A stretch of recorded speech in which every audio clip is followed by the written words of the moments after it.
ቃል ኪዳን ትርጉም ቃል ኪዳን ንሳያ መንግስትና ዝገበሮ ሓደ ይግቦ ኢሉ ዝገበረሉ ዓብይ ህያብ ንጣኒቆ እግዚአብሔርሲ ነዛናይ ካምፓላ መገሻስ ንኽብር ንዓና በቃ ሰረህ ህዝቢ ኤርትራ ብጣዕሚ ነመስግን ብሞራል ብኩሉ ደገፍ በቃ ንዓናስ ብጣዕሚ በቃ ዓቕሊ ተጌርካስ ሓደ መዓልቲ ከዓ ዋጋ ካሎ ያን ህዝቢ ኤርትራ ወኪልናስ ተሓጒስና ማለት ብሓፈሻ ህዝቢ ኤርትራ ኩሉ ብፍላይ ከዓ ፈተውቲ ኤርትራ ዝኾኑ ይሕዋትና ከዓ ምስጋና ይግብኦም ማለት እዩ أنت فقري قواسا نفسي مساخيو همي قلبي مساخي كده نأصنع زخده زي تغاغي كاب حنت دتوليدناس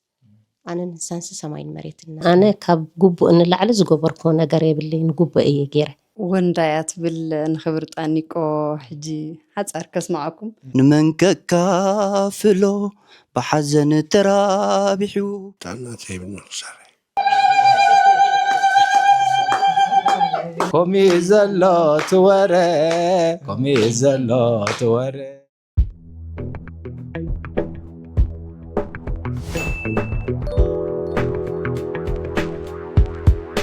سلام زخبركم تخطاتلتي سينما سمرة أبزر لكم سلام تعنا نمنيلكم كم زت عزبو زلهم أبا هجراوي معرفو نفرتي أسمرينا نركب زلنا أبز حلفة مدمنا كم استخطاتلكم ودما مسهبو بدمتاوي تمسجن جبر سلاسة أنيكو تأساسيرو زتفلالي مدبات كم زقربنا لكم زذكريو نلوم دما خما قصلتو نهبوب ድምጻዊ ተመስገን ገብረስላሴ ጣኒቆ እንኳ ዓብዳሓን መጻኻ እንኳ ዘመነ ህቡብነትካ መለሰልካ ብምባል ክንቅበለይና ኣብዚ ማዕረፎ ነፈርቲ ተረኺብና ዘለና ንዝቕጽል መደባት ክትከታተሉ ድማ ከመትሩ ብኽብሪ ንዕድም ራሕንኩን ዘይብሉ መገሻ ስክርት ባሕሪ زغبركم تخطاتلتنا خمتا قدمنا خنحبركم زصنحنا نممصا كوخب دمصاوي تمسجن ገብረስላሴ ጣኒቆ ኢና ንጽበ ጸኒሕና ተመስገን ጣኒቆ ድማ ብሰላም ናብ ሃገሩ ተመሊሱሎ እቲ ናይ መቕባል ስነ ስርዓት ክትከታተሉ ብኽብሪ ይዕድም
وهلو نبر ساكن بالواتساب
ዳግማይ ሰላምታና ተቀበሉ ዝኸበርኩም ተኸታተልቲ ሲነማ ሰመረ ከምዚ ኣቀዲምኩም ክትከታተሉ ዝፀናሕኩም ንኮኸብ ድምፃዊና ተመስገን ገብረስላሴ ጣኒቆ ካብ ሃገራዊ መዕርፎ ነፈርቲ ኣስመራ ኣትሒዝና ኣቀባብላ ክንገብረሉ ፀኒሕና ኣብዚ ሕጂ ድማ ኣብ መንበሪ ቤቱ ምስ ስድራ ቤቱ ፈተውቱ ይዕረኽቱ ንርከብ ብምክንያት ምምላሱ ኣተኪርና ድማ ሓፂር ዕላል ክህልወና እዩ ከም ወትሩ ክትከታተሉና ብክብሪ ንዕድም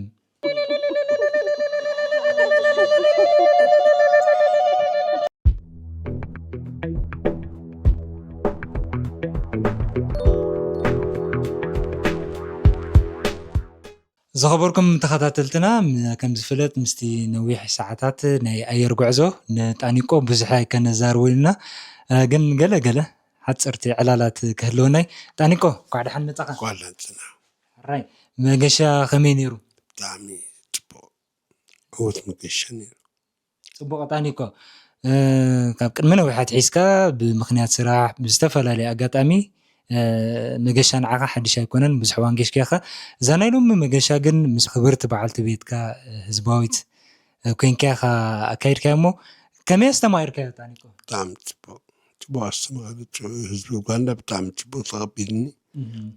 ፅቡቅ ከዓ ሞራል ሂብኒ ብጣዕሚ ሕጉስ እየ ፅቡቅ ጣኒቆ ኣብ ካምፓላ እንዲ ነይሩ እቲ መገሻኻ ኣብ ሃገረ ዩጋንዳ ግን ነዚ ዝነበረ መገሻ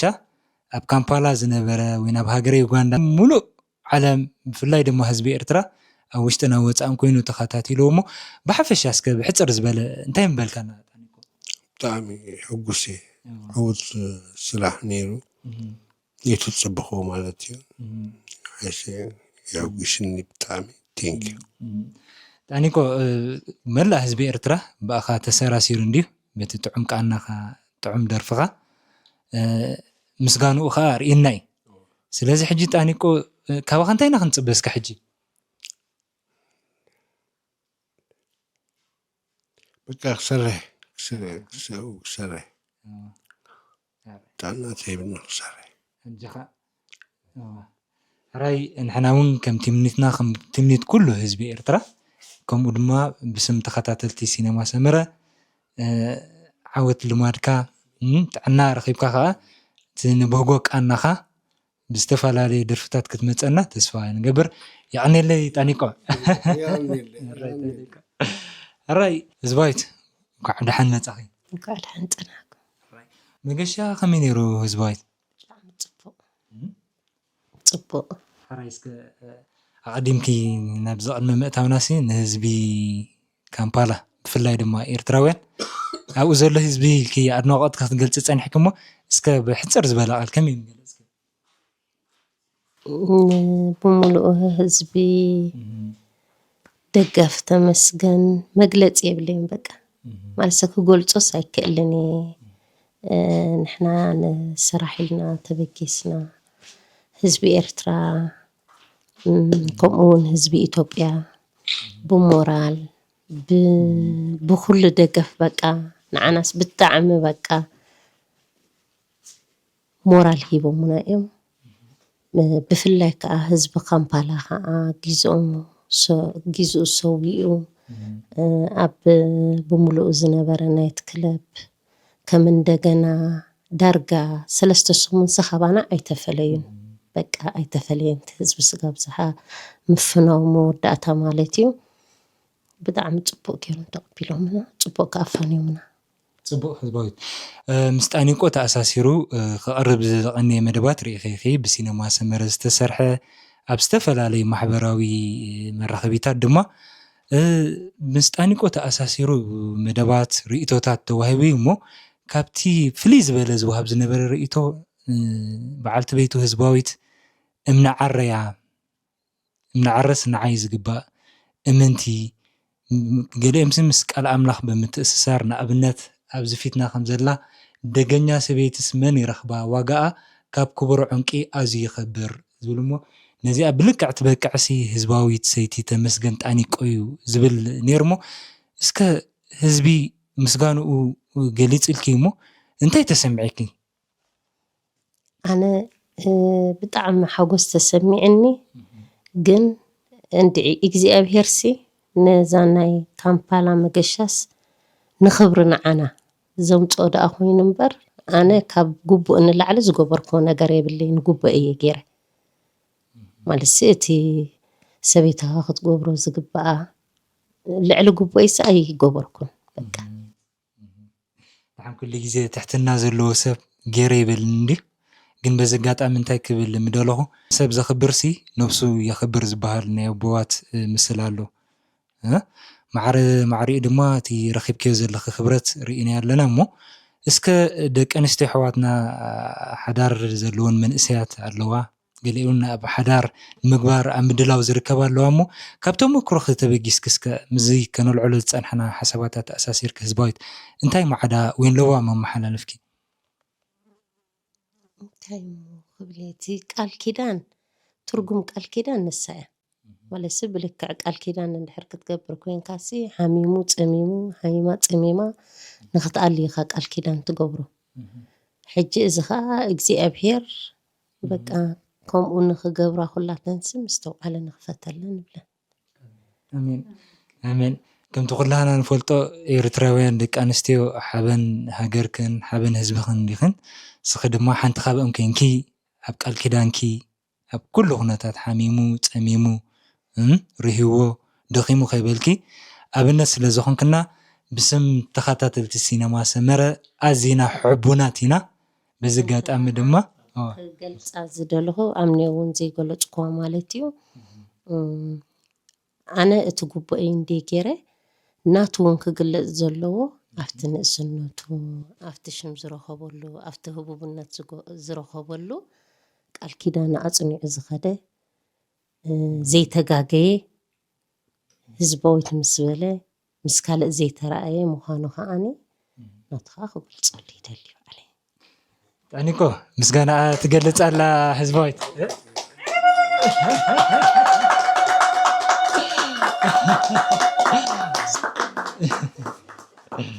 ህዝባዊት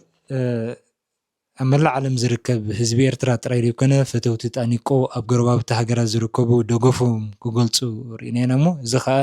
ኣዝዩ ዘሕብን እዩ ሕጂ ኣብ መወዳእታ ንሕና ዘይጠቐስናዮ በዚ ኣጋጣሚ ትብልዮ ነገር እንድሕር ኣሎ ዕድል ክበኪ ዲያርጋዲ ተጠቕሰስ የለን የለን በቃ በቲ ዝብልከስ ክንዛዝሙ ደጊምና ብስም መላእ ህዝቢ ኤርትራ እንኳዕ ብድሓን መጻኹም ንብል ኩሉ ሰሰናዩ ንምንየልኩም ከም ተቐዲምና ዝበልናዮ ድማ ናህና ትምኒት ጥራይ ዘይኮነ ናይ መላእ ህዝቢ ኤርትራ ኣብ ጎረባብቲ ሃገራት ዝርከቡ ኣፍቀርቲ ጣኒቆ እውን ኩሉ ሰሰናዩ ተመንየምሉ እሞ ደጊምና ሰሰናዩ ንምንየልኩም ኣኽቢርኩም ከዓ ምስ ድኻምኩም ነዚ ሓፂር ዕላል ስለ ዝሃብኩምና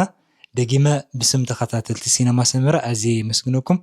ኩሉ ሰሰናይ ከዓ ይምነየልኩም ይቐኒልና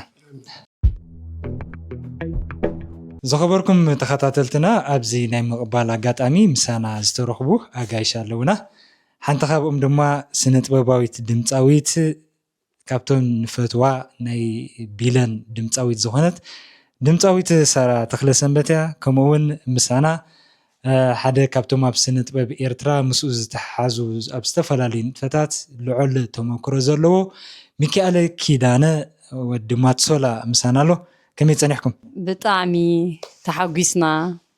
በቃ ንህዝቢ ኤርትራ ወኪልና ተሓጒስና ማለት እዩ። ህዝቢ ኤርትራ የሐጊሱ ፅቡቅ ክንክን ገይሩ ስለ ዘፋነወልና ንሕና ከዓ ንህዝቢ ኤርትራ ወኪልና ብዘይቀልዓለም ብሓጎስ ብደስታ ክንፅበዮ ማምሲና ደስ ኢልና ከዓ ተቐቢልናዮ ማለት እዩ። ፅቡቅ ሳራ ነዛ ናይ ምቕባል ኣጋጣሚሲ እዚኺ ብልዑል ሃንቀውታ ከም ዝተፀበኸ ገሊፅ ክልና ከም ዝርኢ ኣለኹ ድማ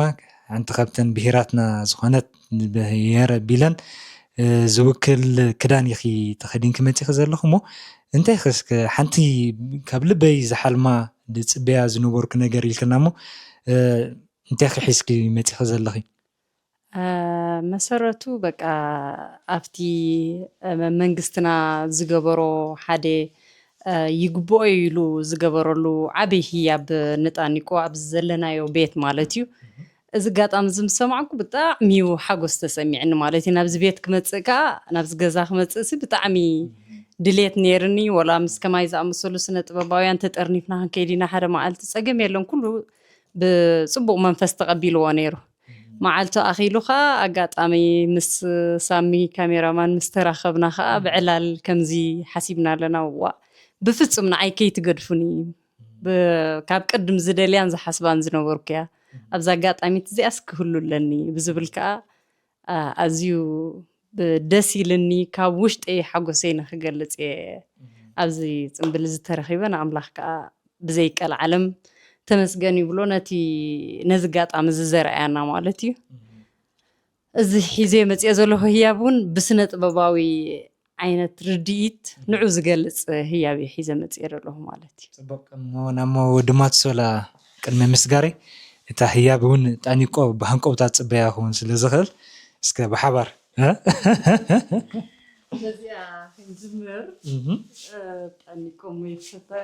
ጣኒቆ እዚኣ ናይ ክፈታ ክትክፈታ ሓግዘካ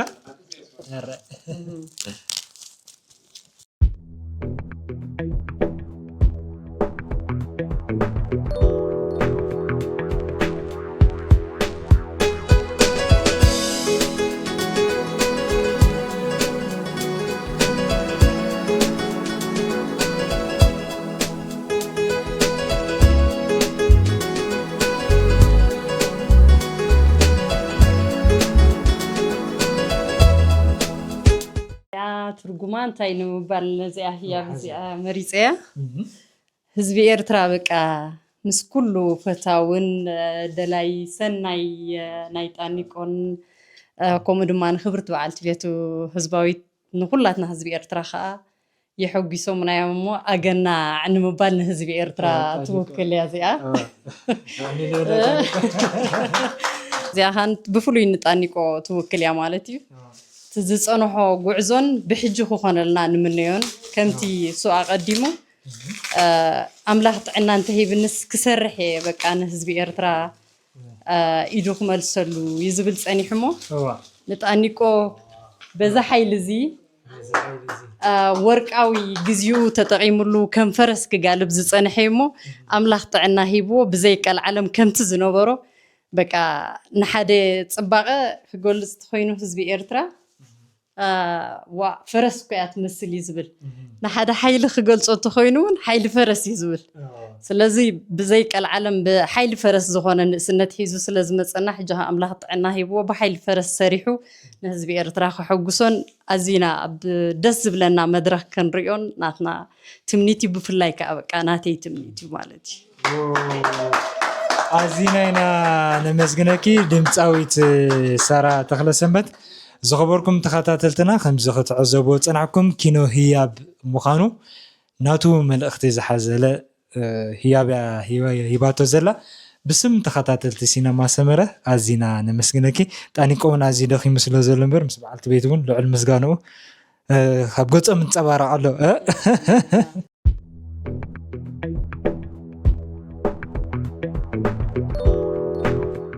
ድምፃዊት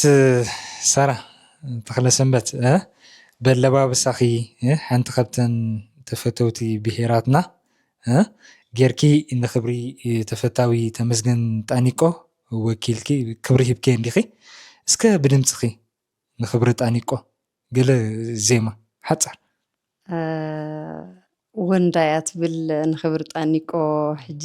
ሓፃር ከስማዓኩም ወንዳ ማለት ዘመድ አብየለኻ ደሃይ ባንፈላለጥ ዓይነት እያ ስለዚ ህዝቢ ኤርትራ ከዓ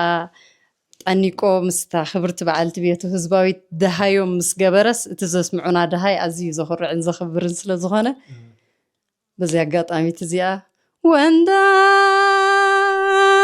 ቋልስተላድአል ደንብና ኩና ኣፍዓላ ኣኽረ ቅብል ድዊ ወንዳ ደገምጋም መእከኩእን ጠየቡካን يشان ستيم بدن جارن كلاخ جيبت تكلي خير ستيم بدنن بدأن أخلا مقرحتك يو كيدا دبن أخارن يقاخ مكوخ وانداك وأن سارة دقيمة يمسكنكي يا غني لنا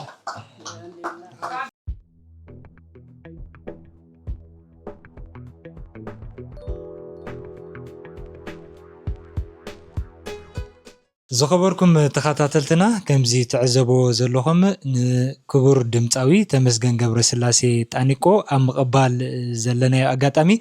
بدمو أقابابنا نكايدو زلنا بقولناون كم تعدي زحبركم ميكيل كيدانه ودمات سلاي زلو مايكو خمي الله وا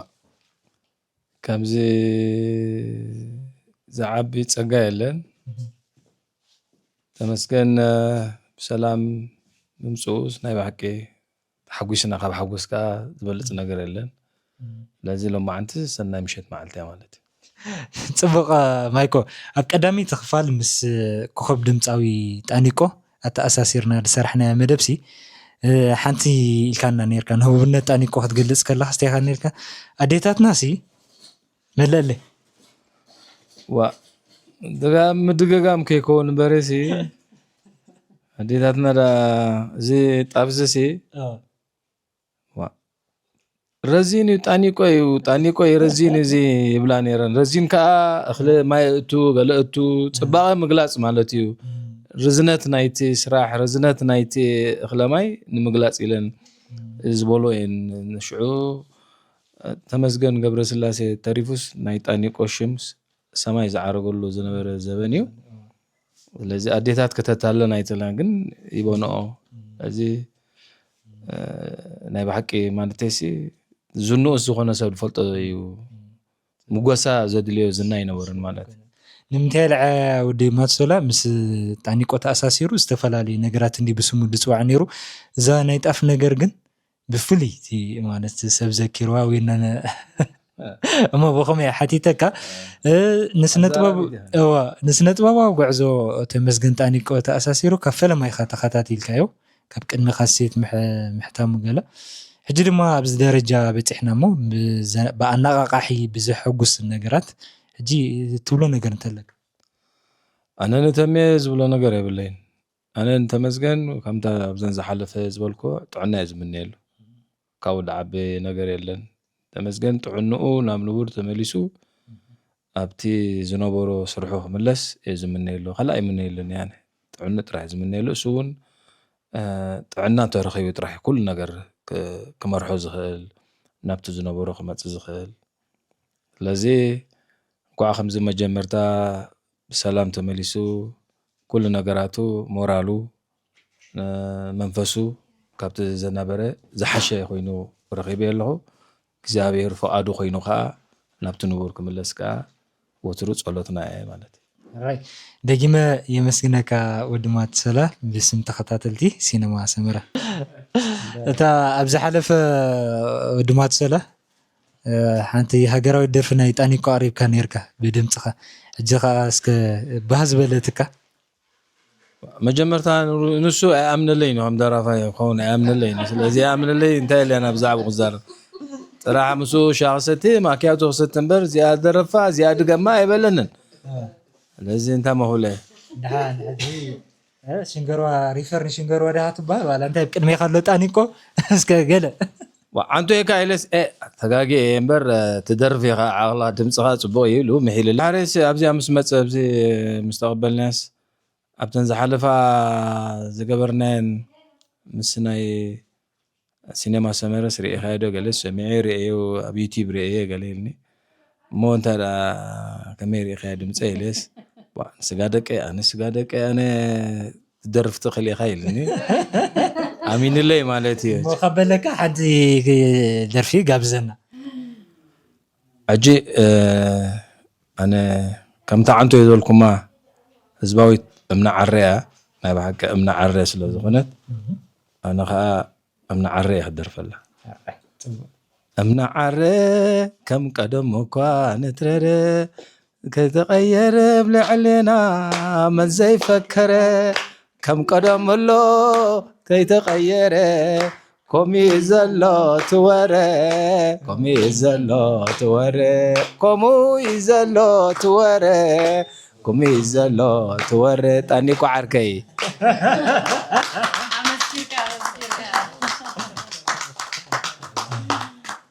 زخبركم تخاتلتنا أبغني دما ولاد تمسجن قبل سلاسي تاني كوزخنا ريمون تمسجن يركب إن ريمون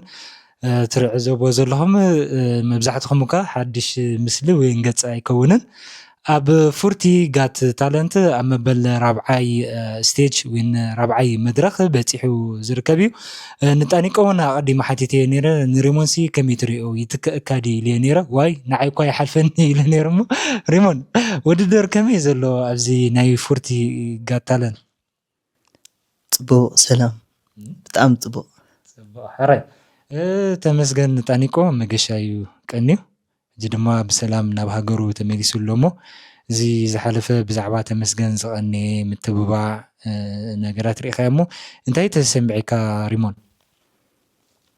بتعم تحقسنا مش دي تطبنا يخلنا بتعم تحقسنا كلاي حزب إريترا بتعم نمسجن بكل زقور راستي مالتي صبا كاب ولاديخا تمسجن تانيكو كتمهارو تخيل نجرات ازيو بزح كوينو يسمعني ግን ማዕረትያ ኣብ ስነ ጥበብ ብዝነበሮ ተገዳስነት ክብሪ ድማ ማዕረ ማዕሪኡ ህዝቢ ኤርትራ ዝመለሰሉ ነገር ሪኢኻ ኢኻ ከምዚ ኣቅዲምካ ንስኻውን ክትገልፆ ፀናሕካ እሞ ንስኻ እውን ናብቲ ጉዕዘቲ ትኸይድ ዘለኻ ኢኻ ድሮ ኣብ ውድድር ትርከብ እሞ ካብ ተመስገን ትመሃሮ እንታይ እዩ ካባኻ ኸ እንታይ ኢና ክንፅበ በዚ ጋጣሚ ሪሞ ካብ ባባ ዝመሃሮ ብዙሕ ኣሎ ብዝረኣናዮ ማለት እዩ ብዙሕ ብጣዕሚ ዓቐን ዝሓለፈ ማለት እዩ ወፍትጉዕዞ ኣለኹ ትኩየ ኻብል እጅኻ ሓሳብ ልበኻ የስምረልካ ሪሞን ራይ ኣብ መወዳእታ ሪሞን ሓንቲ ነገር ካባኻ ምደለኹ ካብተን ንሕበነለን ደስ ብላና ደርፍታት ናይ ጣኒቆ ኣለዋ እሞ ካብተን ስሎ ብፍላይ ድማ ኣነ ከም መትከል እታ ካልእቲ ኣልበም እንየ ዝፈትዋ ሰበይ መክሰብ كابا تذكر زي ما انت لاتك بس قاطع ما تسمعنا فقري كمام عالم قدفين الطالم سيكوني نزل عالم هاي أنت فقري قواسا نفسي مساخيو همي قلبي مساخيو همي قلبي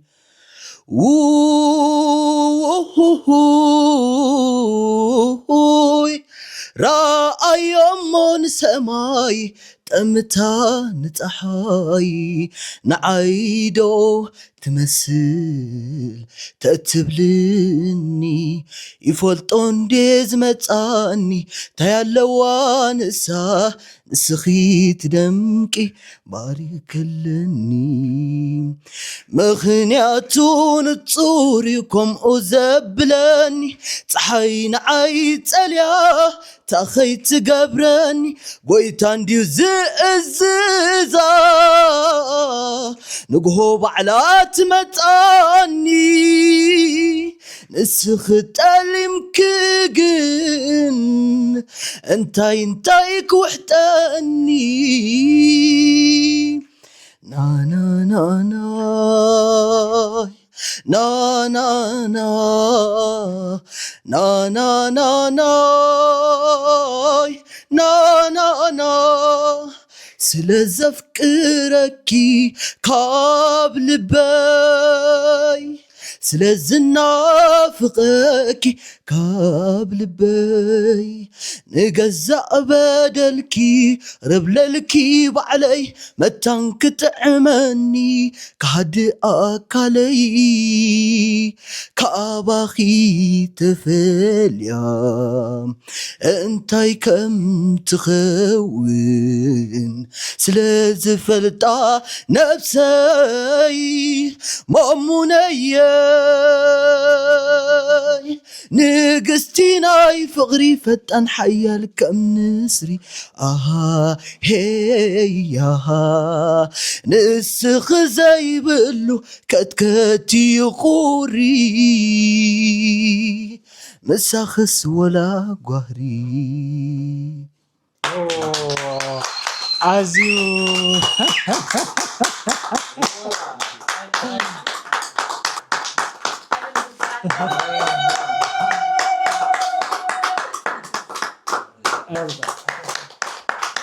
ኣዝዩ ደስ ዘብል ድምፂ ንእሽተይ ተመስገን ጣኒቆ ክንብል ንኽእል ኢና። ሪሞን ኣብ ኩሉ ጉዕዞኻ ብፍላይ ከዓ ኣብዚ ተካይዶ ዘለኻ ውድድር ዓወት ይምነየልካ፣ ተስፋ ይገብር፣ ርግፀኛ ኢኻ ክትዕወት። ይቐኒልና ሪሞን። ዘኸበርኩም ተኸታተልትና ብሸነኽ ፀጋመይ እውን ውላዱ ንተመስገን ገብረስላሴ ጣኒቆ ዝኾነት ደሊና ተመስገን ገብረስላሴ ጣኒቆ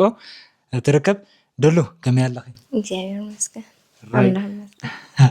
ንምምፃእ ወለድኺ ብሃንቀውታ ኢኺ ክትፅበይ ቀኒኹ እሞ እንታይ ይስምዓክ ኣሎ? ብጣዕሚ ሓጎስ ተሰሚዕኒ። ሓጎስ ከም ዝስምዐክ ርድእ እንዲ ኮይኑ ግን እስከ ምስቲ ሃንቀውታ ክትኣሳስር ኣቢልኪ ግለፅለይ። ብጣዕሚ ፅቡቅ ተሰሚዕኒ። ከምዚ ኣለ ምምፆም ከዓ ንኣምላኽ መስግኖ ማለት እዩ። ሕራይ ደሉ ኣብዚ ቀረባ እዋን ተመርዒኺ ኣደ ሓደ ቆልዓ ክንክልኺ ደሎ ብቐረባ ድማ ወላዲትኪ ህዝባዊት እንዳተዓዘብክ ዝዓበኺ እሞ ካብ ህዝባዊት እንታይ ክትመሃርስካ? ብዙሕ ነገር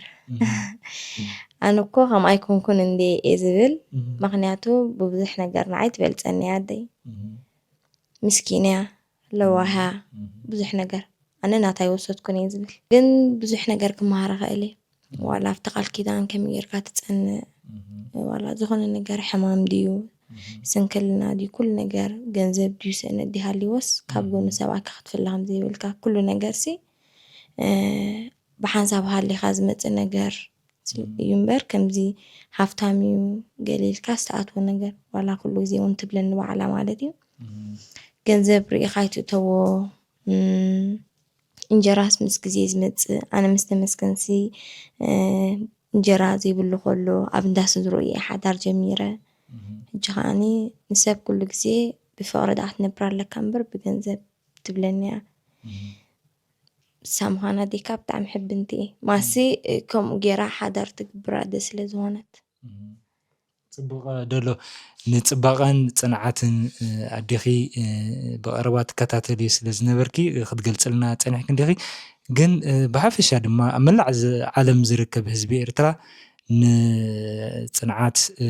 ህዝባዊት ወይ ንፍቕሪ ፈቃርነት ኣብ ሰብኣያ ዘለዎ ሓልዮት ህዝባዊት ክገልፆ ቀኒ እሞ እስከ ዝተሰምዐክ ሓበን ክትገልፅለይ። ብጣዕሚ ሓበን ተሰሚዕኒ መትከል ሓወይ ማለት ዝኾነ ማሲ ብቴሌፎን ገለ ክድውልልካ ዝቐነዩ ከምኡ ብለኻ ማሲ ቅድሚ ብቴሌፎን ገለ ምድዋል ኣብ ኢሚግሬሽን ሓንቲ ሰብ ረኺባትና ከምኡ ኢልሃና ማሲ እዚ ጉዳይ ከይተፈጠረ ከሎ ማለት እዩ በቃ ኣዲኹም ሳሙኻና ኣዲኹም ሲ ሕቡናት ኢኹም ገለ ሕጂ ምስትሳ ዝበለትካ ምስቲ ኣብቲ ጓንዳ ምስ ኣተወ ኩሉ ነገር ዝነበረ ክሳይ ኮነካ ማለት እዩ ዋላ ክድውለልካ ከሎ ሰብ مش بتعمي حابة نسمعك مش كمت إن العلسي تحجز بعم بك أخ تقول صي تخل سمعت يهون مالتي حري دلو أزين دي زمسجنكي أفيتنا تمسجن تاني كوخم ون ولاديت كهزبويت علمو اسك بحث أرز بلا قال اسك قلب لي በቃ እንኳዕ ካፍቲ ዝነበሩ መገሻ እንኳዕ ብሰላም ኣተው ከምቲ ዝበልዎ ከዓ ባባና ንውር ጥዕንኡ ተመሊሱ ከምቲ ናይ ቀደሙ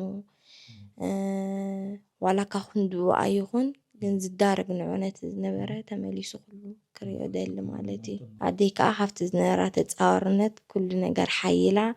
በቃ ዘመን ካሕሳኣ እዩ ትከሓሰሉ ግዜ እዩ ኩሉ ነገር ህዝቢ ርእይዎ ማሲት መጀመርታ ኣብ ህዝቢ ዋላ ነራ እንድያ ግን ሕጂ ብዝያዳ ከዓ ኩሉ ህዝቢ ርእይዎ እዩ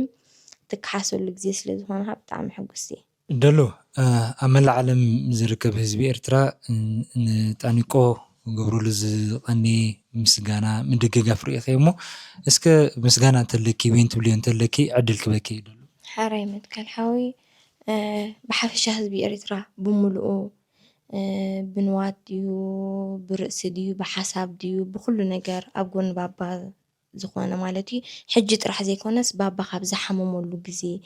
ብደወል ድዩ ብኣካል ድዩ ብኩሉ ነገር ህዝቢ ኤርትራ ብጣዕሚ ምስጋና ዝግብኦ ህዝቢ እዩ ኩሉ ነገር ኣምላኽ በቃ ነቶም ኣብ ስደት ዘለዉ ኣሕዋትና ኩሉ ሓሳብ ልቦም ሰሚሩሎም ክንሪኦም ብፍላይ ኣብ ጎኒ ባባ ዝቕንዩ ኣብ ካምፓላ ማለት እዩ የሕዋትና ኩሉ ሓሳብ ልቦም ሰሚሩሎም ኩሉ ብሓፈሻ ህዝቢ ኤርትራ ግን በቃ ምስጋና ዝግብኦ እዩ በቃ ልዕሊ ዓቐን ምስጋና ካብዚ እኒ ክገልፆ ይክእልኒ ህዝቢ ኤርትራ ብሓፈሻ ህዝቢ ኤርትራ ኩሉ ብፍላይ ከዓ ፈተውቲ ኤርትራ ዝኾኑ የሕዋትና ከዓ ምስጋና ይግብኦም ማለት እዩ ፍሉይ ምስጋና ይግብኦም ሰላም በቃ عنيلي دلو أنت فقري وسانبسي ساقيو همي قلبي زخبركم تخطاتلتنا مدمنا كمي يخيدالو بيماني ون بخري ولاد تمسجن قبر سلاسي تانيكو زخنا أبي اللي تمسجن يركب أبي كمي الله እግዚአብሔር ይመስገን كل تمام التحوى سلام أملاغ يመስገን تانيكو ምስ በዓልቲ ቤቱ ህዝባዊት ብሰላም ናብ ሃገሩ ተመሊሱሎ እስከ ገለበለና መጀመርታ እግዚአብሔር እንዲህ ምስጋን ዘሎ ልዑል ኣምላኽ እንቋዕ ናብ ፈታዊት ሃገሮም ብሰላም ኣምፅኦም ክብል ይፈቱ ሓራይ ኣቢ ስኻ ብዝተፈላለዩ ኣጋጣሚታት ገለ ዜማታት سريح كيخا أبز عربا أنجن كم تزدل عين رأي كان زلنا مو إسك انتينا خنطبخ بخا تايزو لمدبكا جمر أي تمهرين دي زلغو أبي وستوقع عسكا حديل كام جمر زي ترفيو بوزح تقامات تسانا قيلة تانيحي رأي تبق أبيل تاكب لك مدلغو بزقات أمي كم زي قدمنا استفلالي فتو تتانيكو حفتخا دلون كتبلو زي تسنحت ንፍቕሪ ሓልዮት ፅንዓት ወላዲትካ ክግለፅ ፀኒሑ እሞ ንስኻ ድማ በኽሪ ናይ ዝገዛይኻ ክሳብ ሕጂ ህዝባዊት ንኩለንተናዊ ዘጋጠመ ነገራት ተፃዊራ ቃል ኪዳን ኣፅኒዓ ኣብዚ ብፅሓትኩም እሞ ኣደይሲ ኣደ ፍቕሪ እያ ንዓይ ኣደ ፍቕሪ ነቲ ፍቕሪስ ኣደ እያ ንዓይ ማለት እዩ ብሓፈሻ እቲ ናይ ገዛኻ ከዓ ካልኦት ብህዝቢ ክትግለፅ ቀንያ እንቋዕ ፍረፃማ ኣረኸበት ጃስት ኣብ ሂወትሲ ዓቕሊ ተጌርካስ ሓደ መዓልቲ ከዓ ዋጋ ኣለዎ እየ ዝምሃር ካብዚ ማለት እዩ ኩሎም እቲኦም ህዝቢ ኤርትራ ህዝቢ ሓበሻ ብፍላይ ከመስግንዋ ሙሉእ ጥንዑ ባባ እግዚኣብሔር ክሳሂብዎሲ ምሽ ናብ ንቡር ክምለስ እሱ በቃ ይምነይ ሓራይ ፅቡቕ ኣቢ أموداته تبلو تلكا عدل كبكامو مساء تحز أبيلكا دما حانت دست بلكا ناي كوب دمتاوي تمسكن تانيكو بدمتغا تسمعنا تاقام يلا ازدالة خيار سمعك أي خيلي جن اتناي مسقانا بوزو عنديو حجي بازي أنا يني استيدا قالت ودا أيكونتن أبوي عدلنياي مالتيشي እቲ ብሂወቱ ከሎ ከምዚ ምርኣዩ ናይ ሰብ ፍቕሪ ብሓፈሻ ካብ ጥዕንኡን ስጋዕ ሕጁን ኣብ መሳርሕቱ ካብኡም ዘይተፈለዩ ማለት እየ ሕጂ እትን እንተይልና ሓደ ክነጉድል ኢና ሓደ ክንጠቅስ ኢና ኩሎም ብዓቢኡ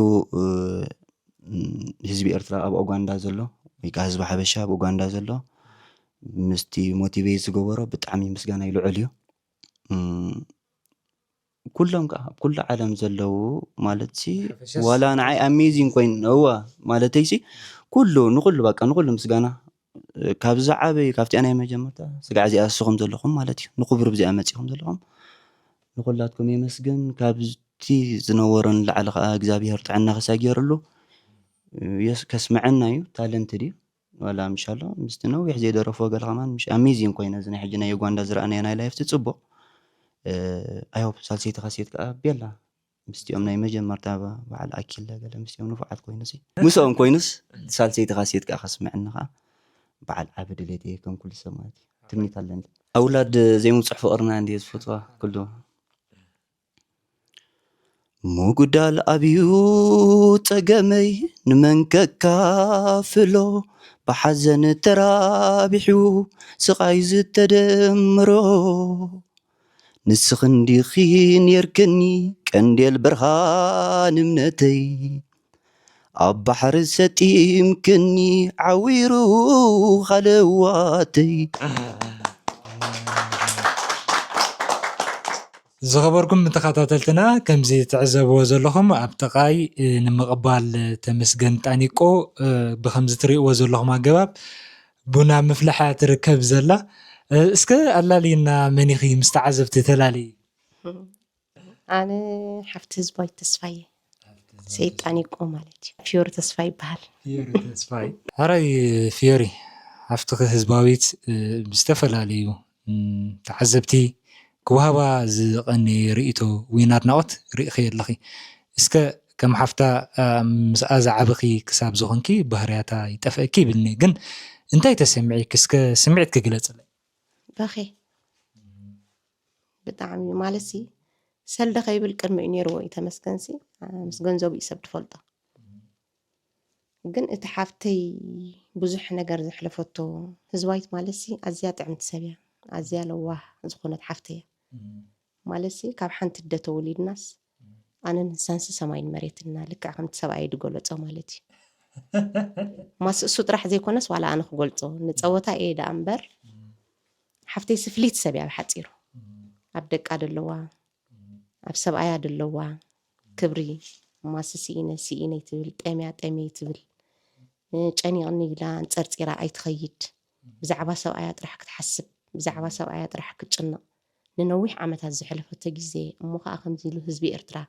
بزعبا خزارب كله بتعمل بقى حقستي أنا بخي بقى سلازي زفلي بلينك حرفير أفلاميت مدبنا بزعبات أنيكو أملكتنا دسرحنا ياسي نبعل بيتكي سنة باباوي إساس حد بكوي مدارة أزاراري بني نيرنا تاع من عرز تدرفسي نهزباوي تا تقبا قليل مو جي قليل تسمعت أي تسمعنا يقبا أي بقى كوي مدارة قنا بقزا توايو عطنين سبيت خا قديف قاس أي غيو معنا نسوي طايق مالسي انت عودي للكان انت سلازخون كاخا خمزي الكان نقليلي وزغن نصوت ايلي سلازي سقسي خند هزباي دي خدا مختكوني هزباي سناي بحق منعرئه زادر فزيا سنع حج خبات تقباي انا خنتاي سلازو قدول كلكاي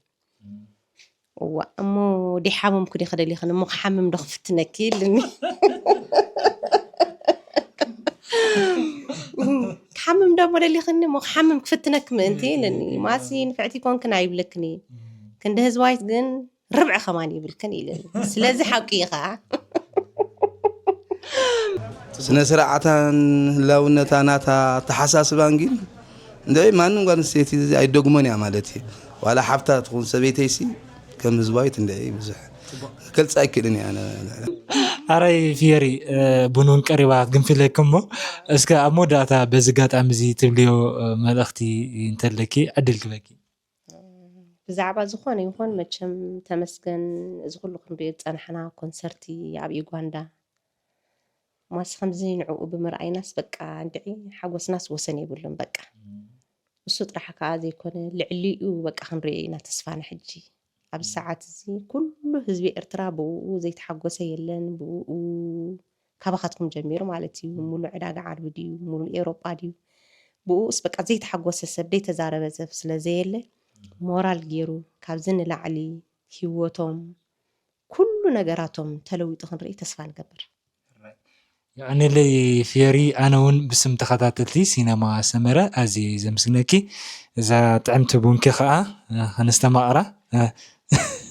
نكبر وطن أنكيد ويتاندي زيزا ركوب على دمتنا زخبركم تخطاتلتنا مدامنا جينا كتصالي زلو كوموترو دما لايك شير كومنت سبسكرايب بمقبار أكال زي مدب كتكونو تسفى يقبر كم استعزبو زلوهم دما بيماني بتساقامين ولدات تمسغان قبر سلاسي تانيكو لو نخبرات ولدنا تمسغان قبر سلاسي تانيكو خمون أدينا ህዝባዊ ተስፋይ ህያብ ኣለና እሞ ነታ ህያብ ከነበርክተሉ ተዳሊና ኣለና ይብልለው እሞ እታ ህያብኩም እንታይ እያ ዘላ ደሉ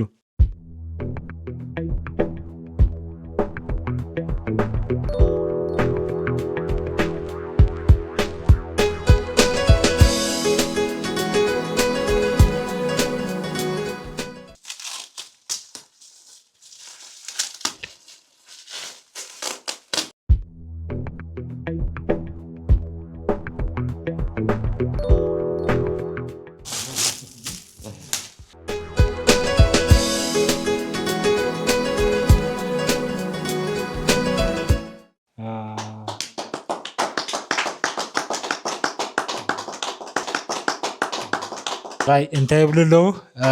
زخبركم تعذبتنا خمس تريقوا زلهم أبونا عند جزانا أدينا برهان جزانا برقص دما نخلتي ولدي اتبك عباهلا وكينا رخيمنا يالنا مو انكو حقوسكم الراي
زخبركم تخطاتلتي سينما سمرة مدمنا أب مززا منبار باسم سينما سمرة استبركتت بمثلي تمسجن قبر سلاسي تانيكو استسرحت تورتا مس كبرتي بعلت بيتو ويزورو هزباوي تسفاي كو أرسا بمعدامينا نايلومي مدمنا كنزازمو لايك شير كومنت سبسكرايب بمقبار أكال زمدب كتكونو دما كموترو بخبري نعدم هراي تانيكو እዚኣ ከም ዝተሪኣ ዘለኻ ብምስልኻ ዝተሰርሐት ቶርታ ሲነማ ሰመረ ድማ ይዋ ኣበርኪትልካ እሞ ምስ ክብርቲ በዓልቲ ቤትካ ክትቆርሰልና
ጥዕና ዘይብልና ክሰርሕ ከምኡ ዘሎ ትወረ ከምኡ ዘሎ ትወረ